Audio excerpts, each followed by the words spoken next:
Assalamualaikum warahmatullahi wabarakatuh. Perkenalkan, nama saya Jessica Dea Mariadi Putri dengan NIM 02121014, Prodi Ilmu Hukum kelas A. Di sini saya akan mereview artikel sesuai dengan tugas perbandingan hukum negara ASEAN dan menjawab beberapa pertanyaan dari tugas tersebut. Untuk pertanyaan pertama, terkait pengertian perbandingan hukum yang digunakan dalam artikel ilmiah hukum tersebut.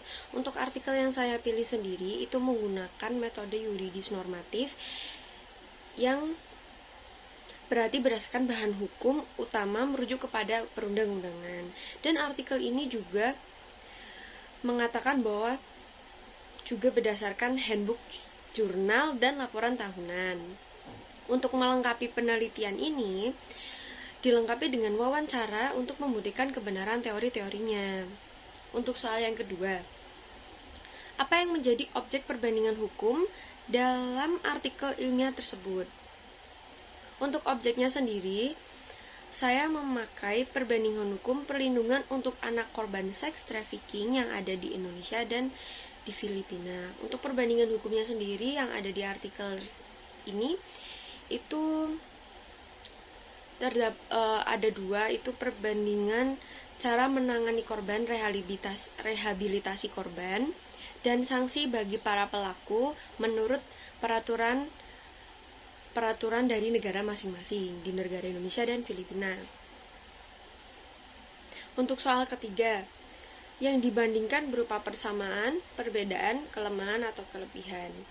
Yang dibandingkan adalah perbedaan dari masing-masing negara, cara menanganinya.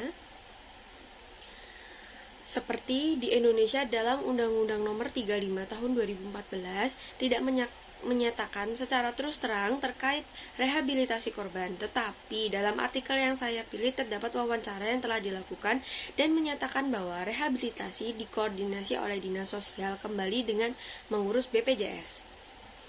Akan tetapi, tidak ada kejelasan dari mana dana BPJS tersebut.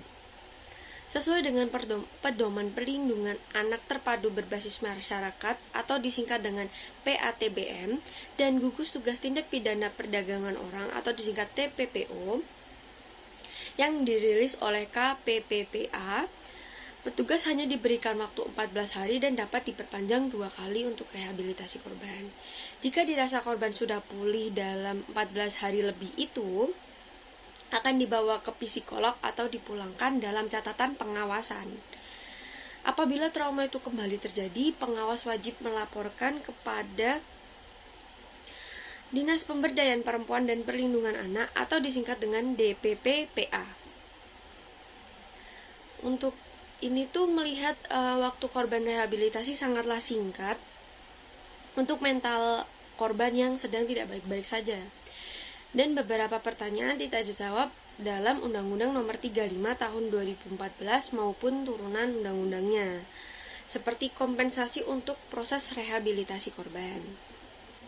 Sedangkan rehabilitasi bagi korban yang ada di Filipina di dalam RA 7610 dan turunan lainnya, undang-undang turunan lainnya, telah mengatur kompensasi dan reintegrasi bagi korban tersebut. Untuk proses rehabilitasi korban ditanggung oleh Department of Social Welfare and Development atau disingkat dengan DSWD atau ditanggung oleh organisasi non-pemerintah lainnya selama korban belum pulih.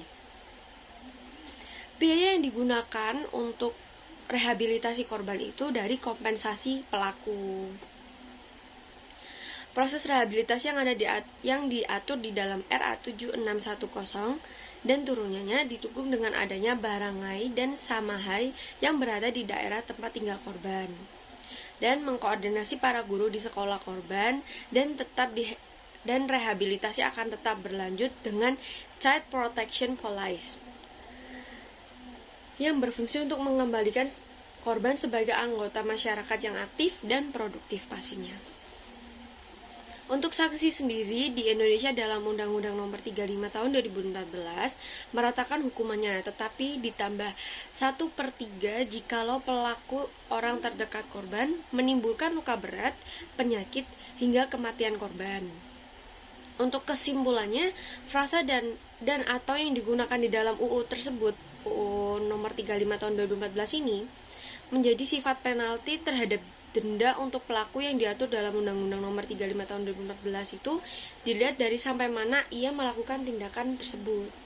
Sedangkan sanksi di Filipina dalam RA 7610 itu tingkat setiap sanksi berbeda tergantung jenis sex trafficking yang dilakukan pelaku dan identitas pelaku baik yang memiliki hubungan famili dengan korban maupun pelaku perusahaan yang terlibat dalam kasus tersebut. Kesimpulannya adalah RA 7610 tidak menggunakan opsi penalti dan tetap menekankan denda serta penjara bagi pelaku seks trafficking tersebut. Ini kesimpulan dari keduanya sudah terlihat bahwa Undang-Undang Nomor 35 Tahun 2014 cenderung singkat dan kurang mengandung kejelasan, sehingga berdampak kepada penegakan hukum masing-masing lembaga terkait Indonesia. Sedangkan di RA 7610 membahas secara lengkap dan detail mengenai jenis pidana, sanksi pelaku, perlindungan korban, dan lain-lain melalui kalimat per pasal dan ayat yang berdampak pada efektivitas penegakan hukum yang ada di Filipina. Untuk secara keseluruhan, Indonesia dan Filipina mempunyai penanganan masing-masing untuk kasus sex trafficking, tetapi untuk efektivitas menurut artikel yang saya pilih ini, Filipina memiliki tingkat efektivitas tinggi dibandingkan dengan Indonesia. Mengingat efektivitas harus dicapai dan ditingkatkan untuk mengurangi atau meminimalisir kasus sex trafficking dan menegakkan hak asasi manusia dalam tiap negara anggota The Optional Protocol on the Sale of Children atau disingkat dengan OPSC yang sudah menandatangani konvensi dan protokol opsional demi kesejahteraan korban anak di tiap negara. Dikarenakan artikel ini pun bertujuan untuk dikarenakan itu tingkat seks trafficking di Indonesia dengan tingkat seks trafficking di Filipina itu berbeda. Di Indonesia itu meningkat, sedangkan di Filipina itu menurun. Jadi tujuan mengapa diperbandingkan hukumnya di artikel yang saya pilih ini. Terima kasih telah mendengarkan review saya. Maaf bila ada salah kata. Wassalamualaikum warahmatullahi wabarakatuh.